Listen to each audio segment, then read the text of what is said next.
Lá no Câmara Livre, toda semana, nós conversamos sobre trajetórias de vidas. É uma forma aqui da nossa missão pública de trocar experiências para oferecer a você uma forma de olhar o mundo ao seu redor. E hoje nós vamos falar com Alex Augusto Manuel de Souza. Nasceu em Botucatu e nos visita aqui na Câmara de Bauru pela TV. Muito obrigado por atender o nosso convite. Eu que agradeço o convite de estar aqui e poder aí conversarmos, né, bater esse papo. Alex, antes de falar das suas vocações, para a gente poder ir descobrindo isso aos poucos aqui no Câmara Livre, qual foi sua memória afetiva de infância? Se é um objeto, uma cor, um cheiro, um alimento, uma paisagem, alguma coisa que lhe é muito caro, quando você olha lá para a infância em algum período? Tem muita coisa na infância, né? Mas talvez seja a rua de terra mesmo, né? Quando brincava ali com os primos que moravam tudo no mesmo terreno, né? Então acho que essa convivência nessa rua de terra, acho que é interessante, é uma boa memória, né? É algo que chama atenção. Entendi. O fato de morar no interior fez com que você estivesse ainda no seu tempo, você é bastante jovem, pouco mais de liberdade, talvez, do que morar numa metrópole. Eu acho que... Eu sou de 91, né? Eu acho que nós pegamos um processo de transição, né?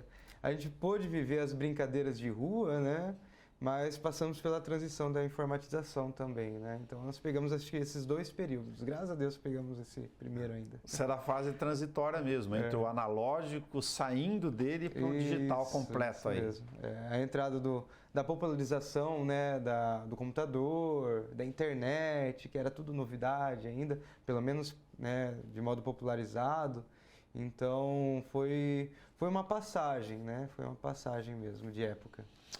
Entendi. Quando se chega no colegial, todos os jovens têm em algum nível aquela aflição de escolher os seus caminhos, né? É uma fase difícil, a gente está falando sobre trajetórias aqui, e aí fala, poxa, e aí, eu tenho habilidade em desenhar, eu tenho habilidade com a música, eu tenho habilidade com a matemática. No seu caso, quando você tinha lá 17, que é talvez a chave do jogo ali para 18 anos, qual era a sua circunstância naquele instante? Na realidade, eu trabalhei até, inclusive, em escola de informática, né? Era bastante conhecido aqueles cursos profissionalizantes, né? E como disse, né, a gente estava nesse processo de passagem e estava popularizado o computador e tudo mais, eu entrei muito nessa área da informática, né? E monto, desmonto o computador, né, os cursinhos, né, de profissionalizantes, era monitor e tudo mais. Então, acho que por estar dentro dessa realidade, vivendo essa realidade, acho que com 15 anos ainda, né? 14, 15 anos já estava vivendo tudo isso, eu pensava em ir para a área da informática, né? Vamos fazer ciência da computação ou algo desse tipo, né? Nessa realidade. Mas foi bem diferente depois também, porque a realidade que a gente vive é diferente daquilo que a gente pensa ou sonha, simplesmente, né? A vocação e a relação com a igreja, ela foi entrando em você aos poucos, tomando conta de você, ou num determinado momento ela se fez presente? Meus pais sempre me levaram na missa, né? Meus pais são atuantes, né, da igreja e tudo mais. Mas a gente sempre foi na missa, fizemos o processo normal de iniciação cristã, aquela coisa, né? Batizado, comunhão, crisma, né? Sim. Então, tudo processo comum, ajudava também em alguns aspectos da igreja, algumas pastorais e tudo mais. Mas, claro, o chamado, ele sempre chega num dado momento, assim, mais forte da vida, né? Entendi. Para você, surgiu em que período, mais ou menos, em que circunstância? Surgiu com uns 15 anos, num retiro de jovens, né? E foi naquele momento de oração, de intensa oração e tudo mais, né? E ali surgiu um chamado, né, interno, né, uma moção interna, como a gente diz. Algo que tu tocou. Para ser chamado a ser pastor de homens, né? De pessoas mesmo, né? Mas eu sempre fui, embora eu sempre estive na igreja e tudo mais, mas eu sempre fui irracional, muita coisa, né? Então, como tinha muita música, né, era envolvente aquele momento, eu falei assim, não, assim, não é para mim. Segurou um pouco. Assim, não, isso aqui deve ser a emoção do momento, né, eu quero ter família, eu quero continuar no meu trabalho e tudo mais, mas isso a gente pensa na hora depois. Entendi. Você contava pra gente que hoje a formação não é mais assim, mas ainda no teu período, quando você se sugere a aceitar esse chamado e fala, vou experimentar a formação ou passar pelo ciclo da formação sacerdotal, pode fazer, ou fazia-se, na entrada do ensino médio. A arquidiocese onde eu pertencia, né, a arquidiocese de Botucatu, lá aceitava no colegial ainda, né? Então, se a gente tivesse no colegial, a gente poderia ingressar ao seminário, né? Depois de um tempo de encontro vocacional, que a gente chama, que você não está dentro do seminário ainda, mas por mês você tem um encontro ali para você aprender, conhecer, se ambientar e depois decidir, né? Você decidir e também eles aprovarem o seu ingresso ao seminário. Entendi. Agora não. Agora vai com o ensino médio realizado. Depende de diocese para diocese, que são as regiões, né? Tá. Então, tem ainda diocese que aceita ainda colegial. Mas a maioria da realidade da igreja hoje é depois do colegial. O que é o propedêutico? O propedêutico é o primeiro ano de seminário, né? Foi o que eu fiz, né? Quando eu entrei com 20 anos de idade. É uma iniciação. É uma iniciação, uma introdução à filosofia. Mas no propedêutico é um momento de discernimento, né? Ali você vai aprender o que é viver em comunidade, você vai aprender a conviver as suas responsabilidades diárias, porque muda muito, né? Sim, sim. O ingresso para o seminário, a vida, né, de formação presbiteral, é algo muito radical, principalmente de quem vem, por exemplo, eu saí da escola de informática, trabalhei na Embraer, em Botucatu, né, trabalhei 2 anos. Então, de certo modo, a vida ela já estava se personalizando, né, se construindo. Sim. Eu inclusive ia fazer faculdade aqui em Bauru, né, engenharia mecânica, tudo dentro de uma realidade que eu estava vivendo, né? Tinha sonhos, conquistas e tudo mais. Claro. E quando você ingressa para o seminário, você entra para o seminário, muda completamente essa realidade. Imagino. Né? Aí para você se colocar, lógico, exatamente nessa fase que a gente fala aqui de escolhas, né? A Sim, vida é um processo exatamente. de escolhas e ciclos. Quando você pega um jovem, a formação dele, o desenvolvimento humano, biológico, natural, vai conhecer profissões, vai namorar, vai praticar esportes, vai estudar e aí ele é chamado a transformar completamente a vida dele. Sim, inclusive eu lembro até hoje, nesses encontros vocacionais, antes de ingressar ainda no seminário, eu falei para o padre, né, que estava me atendendo, né, ele falou assim, olha, por que Deus não me chamou antes, né? Antes de ter conquistado o que eu conquistei, antes de ter elaborado na minha mente o que eu elaborei, né? Antes de ter feito planos, por que não chamou antes tudo isso, né? Que seria mais fácil. Daí ele, foi muito bonito, né? Ele falou assim, olha, tem uma passagem da Bíblia, né? De entrega total, né? De Abraão e Isaac, que ele leva para fazer um sacrifício. Deus pede esse sacrifício e o sacrifício era o próprio filho, né? Um bem mais primordial para ele, né? Um bem mais importante. E lógico que Deus não permite, né, que ele sacrifique seu filho, mas ele ia até o fim, se deixasse. Então ele falou assim, olha, esse é o seu Isaac, a sua vida, os seus planos, os seus sonhos, esse é o seu Isaac, né, esse é o seu sacrifício para fazer a vontade de Deus. Só que depende de você, né, a escolha é minha. Exatamente. Aí tem o livre-arbítrio aí na Exatamente. história. Agora, o ser humano, nesse processo todo, né, além dessa descoberta toda, que eu imagino que é uma efervescência psicológica, emocional, gigantesca, ele é vaidoso. Sim, e a vaidade tem vários fundamentos aí, né? Não só a questão da beleza física, da aparência, como normalmente a gente aplica, da própria existência da vida. E ele também é chamado a escolher um processo de abrir mão, de certa forma, da vaidade e daquilo que se tem como mundo aqui fora.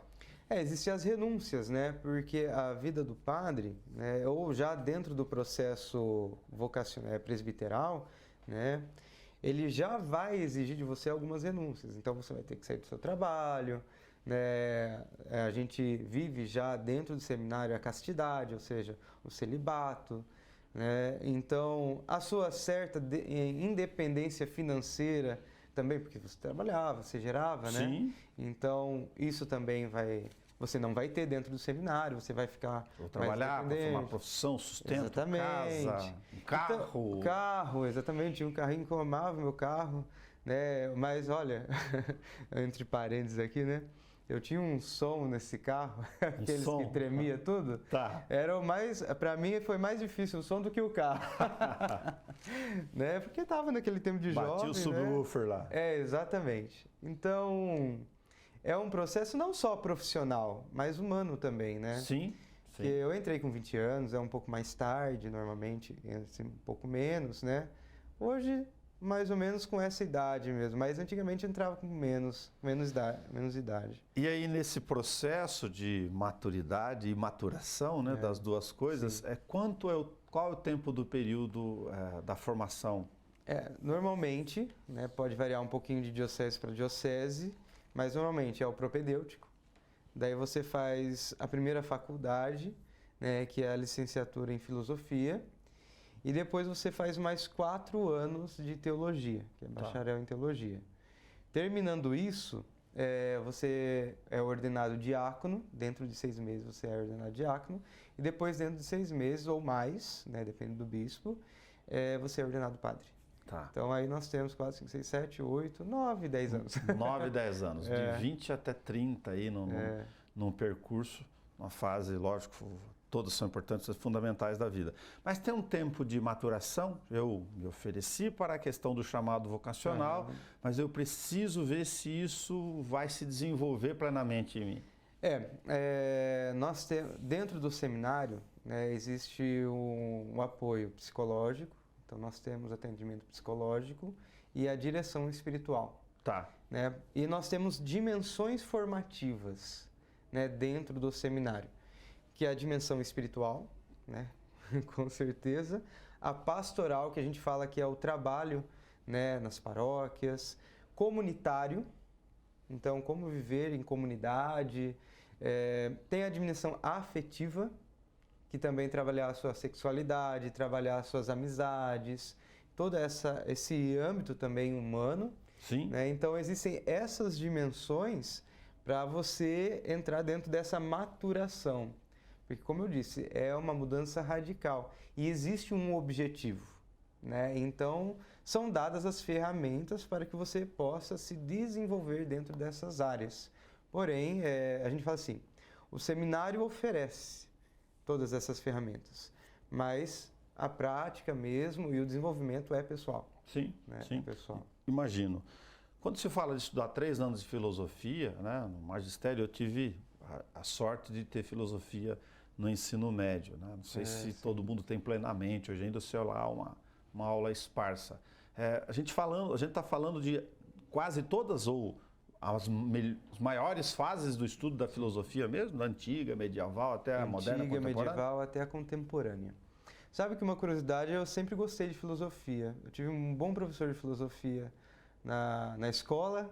Tá. É um professor meio louco, sim, subia na cadeira, rasgava dinheiro, assim, esse era bom de filosofia.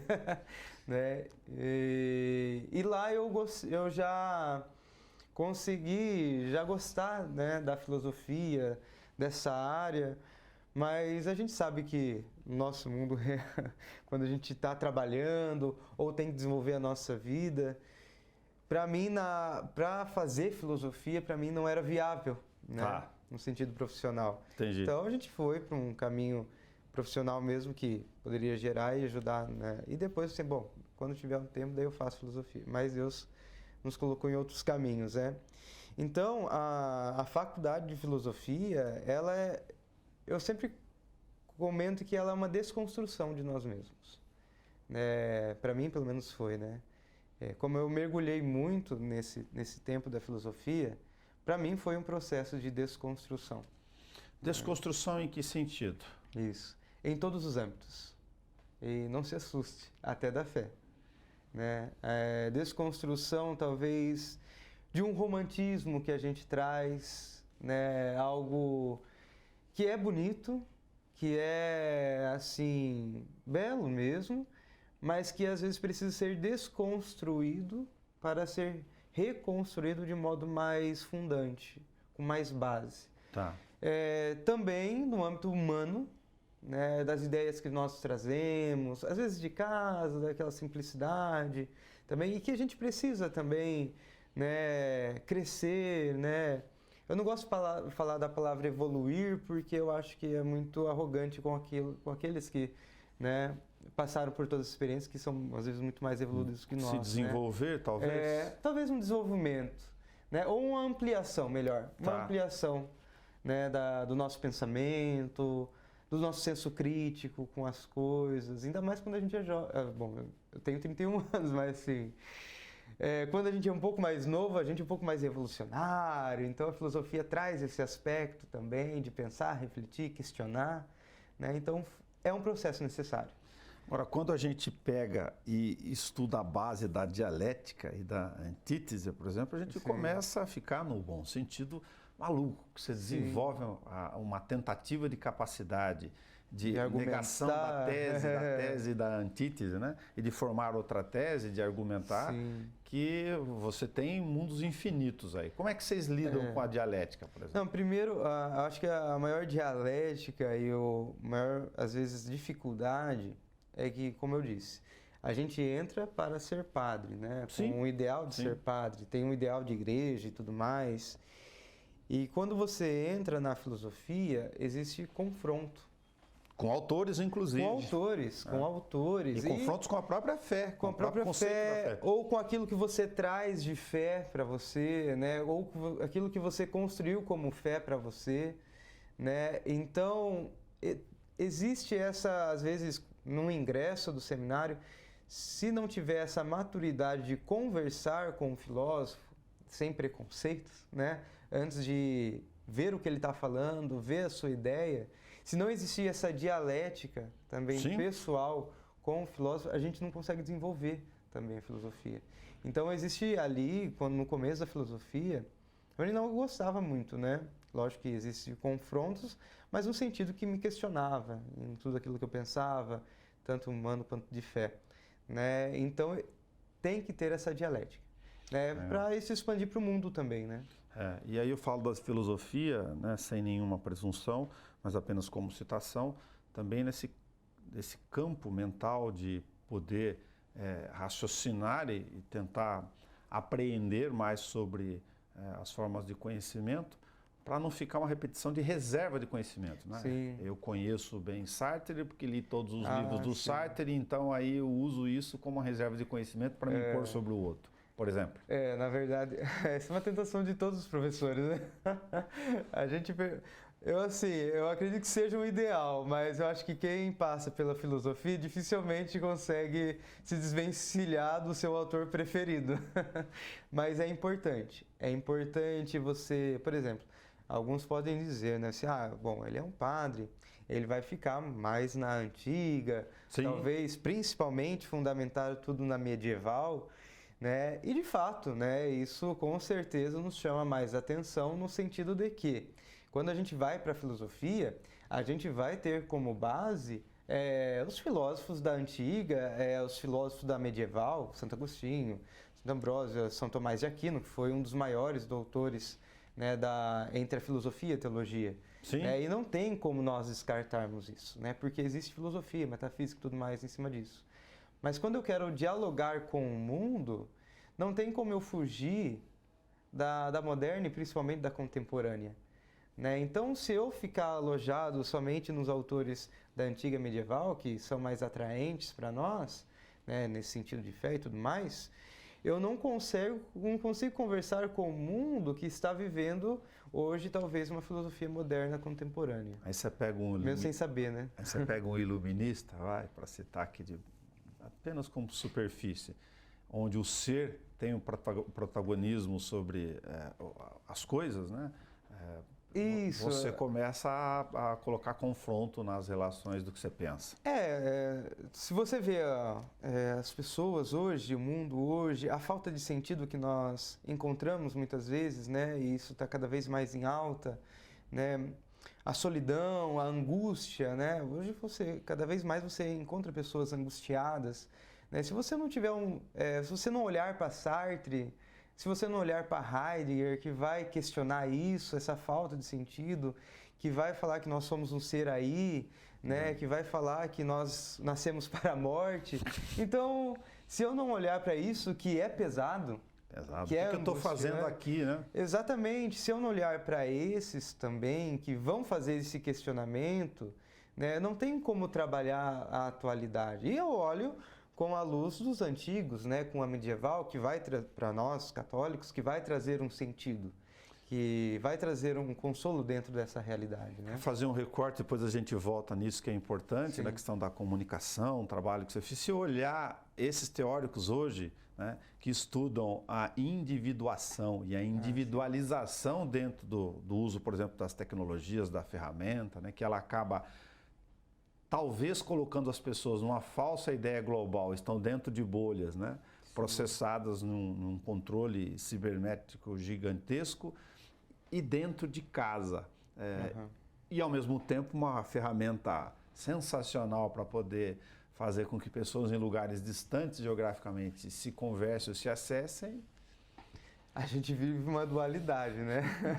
A tecnologia é uma bênção, né? É algo espetacular, genial do homem, mas, em contrapartida, de fato, ela pode causar muitas coisas em nós, né? Quando você falava de individuação, né, lógico que a gente já lembra de Jung, né, que ele vai trabalhar esse processo, né, de individuação.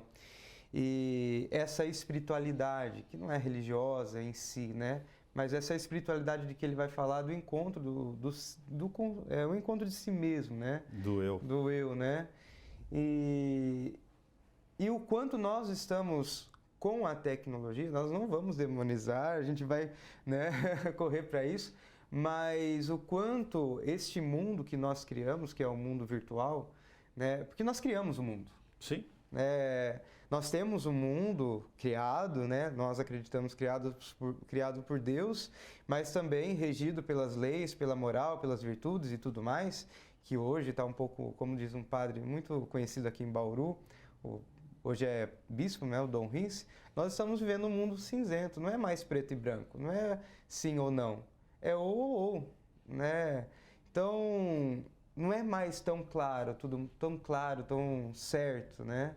Então, a moral, de fato, fica o que é moral, o que é ética, embora seja um questionamento de todos os tempos, né? Mas hoje está neste mundo real, físico, que nós tocamos, vemos, sentimos, cheiramos, né? Tá difícil. Então, acho que o mundo virtual, só para concluir... Sim, não, fica tranquilo. Eu acho que o mundo virtual foi uma tentativa de nós encontrarmos um outro mundo. Né? Encontrarmos um outro mundo onde nós regeríamos, né, tudo. Ou seja, dentro do mundo, embora existam leis dentro do mundo virtual hoje, que eu acho que é ainda muito fraco, né, no sentido, mas nós somos os donos desse mundo. Ninguém sabe o que nós vemos, entre aspas, dentro do nosso quarto. Esse mundo quem rege somos nós. Né? Legal. E aí vou pegar um outro parênteses. Você foi fazer um TCC, né? A formação também tem TCC, e foi mergulhar lá um pouco em Santo Agostinho, justamente na busca da felicidade. Imagino que mergulho aqui. Eu gosto de Santo Agostinho porque ele também ele é questionador. Né? Quando a gente vê a história de Santo Agostinho, logo no início da vida dele, ele era filósofo, né? Ele é filósofo. E ele questionava porque ele buscava a verdade. A vida dele foi a busca da verdade. Né? Mas aí ele foi no maniqueísmo, foi em outras filosofias, mas ele não encontrava essa verdade. Tá. Né? E dentro de lendo, né, a Sagrada Escritura e tudo mais, ele teve um encontro com uma verdade, né? E ele vai falar que é uma verdade, assim, para ele absoluta, uma verdade com o seu mestre interior, né? Ele vai chamar de mestre, e daí tem lógico que não dá para explanar, mas tem o caminho do conhecimento, né? Ele vai fazer algumas vias do caminho do conhecimento até chegar a esse mestre interior. E aí nós temos um poema, né, muito conhecido entre todos, né? Ó, beleza tão bela e tão rara, né? Tarde vos amei, beleza tão bela, tão rara. Longe te busquei, mas estava dentro de mim, né? Então ele tentou buscar nas coisas, buscar em outras filosofias, buscar nas vaidades, que ele era um pouquinho tirado assim, né? Uhum. Então, e ele encontrou dentro dele mesmo, né? Então, essa felicidade, lógico que depois vai ter toda a teoria, ele vai buscar aonde? Não no extra ou naquilo que está externo, mas aquilo que está dentro dele mesmo. Então, esse Deus, esse céu, essa eternidade não está longe dele. Não está no mundo distante. Ele mergulhou muito, ele bebeu muito de Platão, né? Então, Platão falava muito do mundo das ideias, do conhecimento e tudo mais.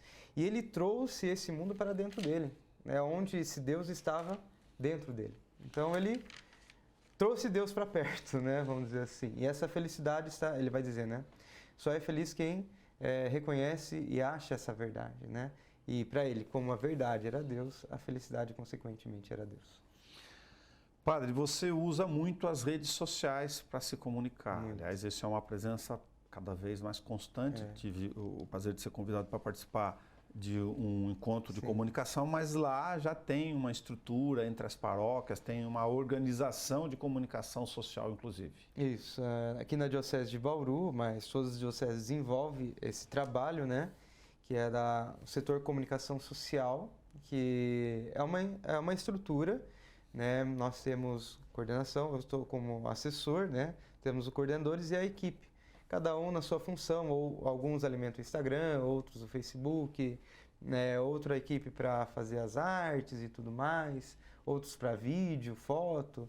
Então, existe toda uma estrutura para que a gente possa abarcar também essa realidade virtual. Tá. E você usa o hábito como ferramenta de gravar mensagens, conteúdo? Olha, o meu Instagram pessoal, por causa do trabalho da diocese, da paróquia, está meio abandonado. Tá. A gente começa, como a diocese requer muito, né? Sim. Muita informação, muita ferramenta ali dentro, então a gente acaba aqui colocando nossas energias tudo ali, né? E também na paróquia.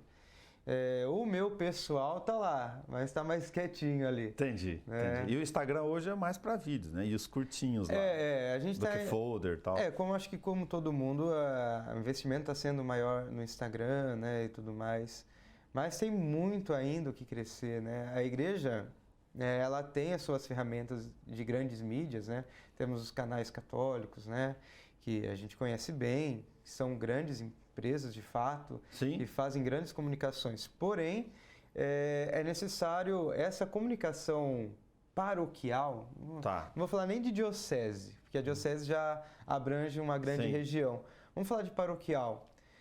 Saber o que lá aquelas pessoas daquele bairro, daquela região ali pequena, fazem dentro das suas paróquias. Saber das agendas, dos grupos. Exatamente. Né? E também a programação semanal. E personalidades dentro daquela região, né? O que aquele grupo de pessoas faz para ajudar, né? A gente tem a parte social, né? O que foi feito, como a gente pode ajudar, aquela farmácia popular, né? Então isso acho que chega mais próximo, né? Eu fiz uma matéria há um tempo que tinha o terço de homens, terço dos homens, lá na Parque Vista Alegre. Aí depois eu peguei uma turma que tinha as senhoras da vela na Cardia. Todos encontros de pessoas para conversar um pouco e, lógico, para rezar. Para rezar. Semanalmente. Semanalmente. Existem vários, né? Vários movimentos dentro da igreja e acaba que sendo um instrumento de comunicação, né? O que a gente precisa sair um pouco é só da comunicação e de comunicar recado, ou vai acontecer, e entregar conteúdo, né? Esse é um desafio, porque você ter ali a rede social para poder aproximar e facilitar conteúdos, né? De troca de informações, e aí fazer a questão mais próxima, talvez, numa expressão que não é tão simbólica, mas forte, que seja o afeto. As pessoas sentem falta do afeto, por várias razões do mundo moderno e das suas próprias escolhas do dia a dia. Como conciliar essas duas coisas com tanta missão a fazer? Bom, dentro do mundo digital, acho que, de fato, esses conteúdos que falam mais sobre a vida, né, que estão mais presentes. Nas homilias nós trabalhamos isso, né? Sim. Nas homilias você tem todo um contexto teológico, histórico, cultural dentro das leituras, do Evangelho e tudo mais. Mas se você não consegue trazer para a nossa realidade todo esse conteúdo, aquilo que nos toca, aquilo que vivemos na prática, na vida, e até mesmo dentro da realidade local, se torna algo que muito distante.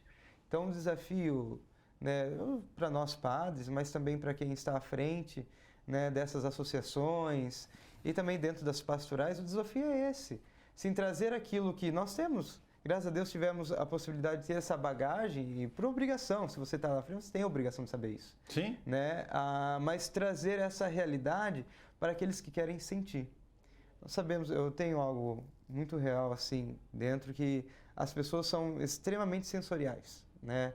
Elas precisam ver, elas precisam cheirar, elas precisam ouvir bem, e dentro da missa, dentro da liturgia, tudo isso tem que ser trabalhado, mas existe uma categoria que não é através dos sentidos, é através da empatia, é através da sensibilidade e a fé. Então, você pode, com uma boa música, com um bom paramento, com uma boa liturgia celebrada, ativar todos esses sensores humanos, né? Através de, talvez, exemplos e tudo mais, a emoção, mas existe um ponto dentro de nós, e esse é o que é mais escondido, que talvez esteja dentro de todas essas cascas exteriores, que são boas, pelo amor de Deus, são ótimas, faz parte de nós, não vamos querer tirar tudo isso, né? Mas que existe um ponto dentro de nós que somente a sensibilidade e a força da fé vai poder tocar. Você está exercendo a vocação sacerdotal durante um período que a história depois, logo à frente, vai registrar como um dos mais duros da atual geração, por causa da pandemia, todos os efeitos que estamos vivendo agora. Nas paróquias, embora ainda faça pouco tempo, as pessoas que estão lá estão manifestando essas angústias ou os efeitos de ansiedade, depressão, que, segundo as pesquisas, os institutos médicos, né, que fazem essa aferição ali, cartográfica mesmo no dia a dia, as estatísticas mostram que, infelizmente, as sequelas são ainda muito duras? Sim, a mesma realidade que provavelmente os médicos estão trazendo, né, psicólogos estão trazendo desse efeito pós-pandemia, nós também encontramos dentro da igreja. Né?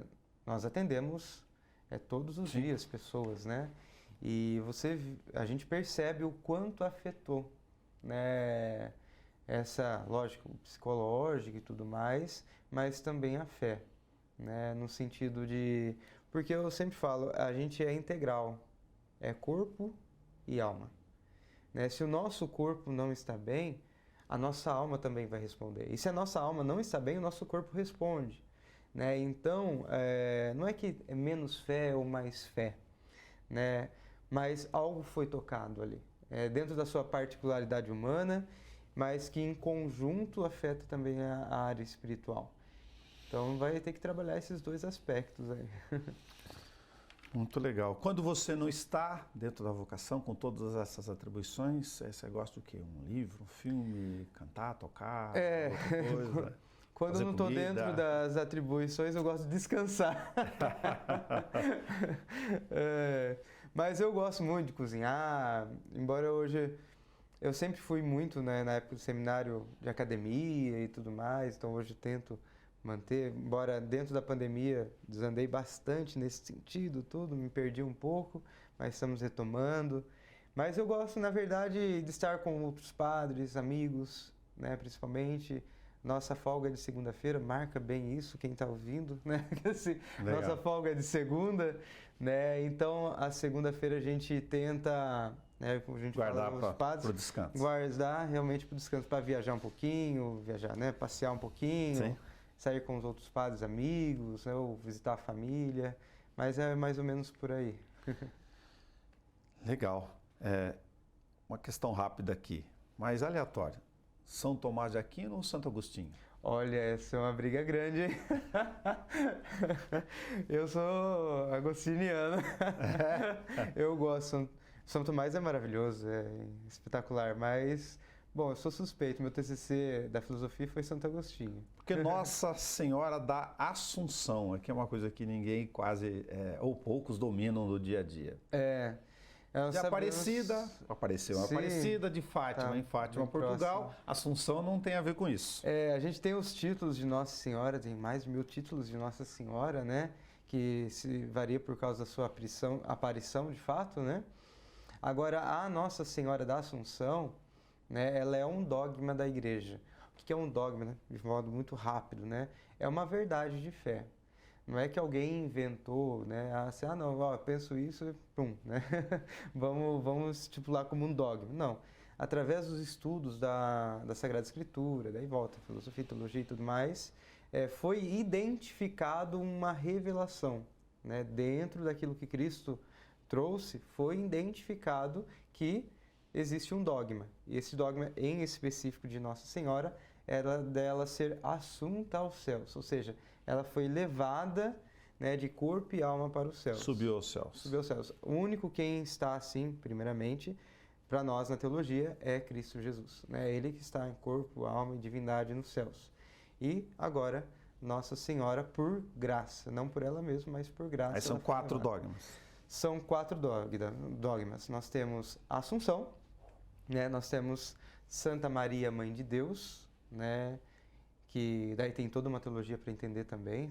Parece tranquilo, mas existe um grande, foi concílio para resolver tudo isso. Tem a virgindade de Nossa Senhora, né, que vai estipular que Maria é sempre virgem, antes, durante e depois do nascimento de Jesus, né, e a natividade de Nossa Senhora. Paróquia Nossa Senhora da Assunção, porque é a paróquia do Padre Aquino Ouro Verde. Inclusive, a gente está aqui sem ter combinado, sem ter marcado, gravando qual fosse uma homenagem, um presente, porque o Padre Alex tem 1 ano agora. Isso. Para completar. Para corrigir. O dogma Imaculada Conceição. Imaculada Conceição. Isso, Imaculada Conceição. Tá. Isso, faço 1 ano de padre. Que 1 legal. ano de padre. Me ordenei 11 de fevereiro. Né? E agora no próximo dia 11, né, será 1 ano de padre. Já que eu falei de Agostinho e São Tomás de Aquino, coisas muito diferentes aqui, mas apenas como um exercício de teologia para lembrar das aulas, Sócrates e Sartre. Olha, dois numa posição muito distintas. Olha, embora Sartre seja genial, né, naquilo que ele estipulou e tudo mais, o Sócrates foi o pai, né? Não tem como eu tirar os méritos do pai, né? Da filosofia. Aí ficou mais fácil discutir. Dos 4 evangelhos, dos livros, João. Por que João? João, ele traz um aspecto, ele vai trazer o aspecto divino de Jesus. Né? Cada evangelista tem um aspecto, que traz um aspecto de Jesus, né? Mas João, ele traz o Cordeiro de Deus, essa questão salvífica do Filho de Deus. Então, é o único evangelho diferenciado dos 3, por exemplo. Entendi. Né? Então, João, para mim, Para aproveitar aqui, lógico, sua experiência, estudo também, até como informação. A característica principal dos outros evangélicos, João, é essa questão, Marcos... Quando você pega Lucas, por exemplo, ele vai falar mais do nascimento de Jesus. Lucas, ele, embora nós conhecemos ele como médico e tudo mais, ele também foi historiador. Tá. Então, ele vai falar mais da história de Jesus. Então, ele vai trazer muito a humanidade de Jesus.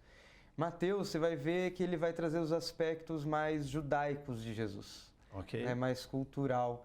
E Marcos, a gente sabe que tem uma teoria, né, dentro da teologia, que é um evangelho, na verdade, mais antigo. Né? Então, Marcos foi aquele que parece ser mais simples, mas que deu base para os outros evangelhos, né? Então, cada um traz essas características importantes que, juntando, a gente consegue entender melhor a pessoa de Jesus, né? Muito bom. Alex Augusto Manuel de Souza, muito obrigado por repartir conosco Eu que a sua agradeço o convite. experiência de vida, a trajetória e, lógico, esta troca de experiência. Eu fico à disposição para o que vocês precisarem, é sempre uma alegria estar comunicando aí. Padre Alex conversou com a gente hoje no Câmara Livre. Até o nosso próximo encontro.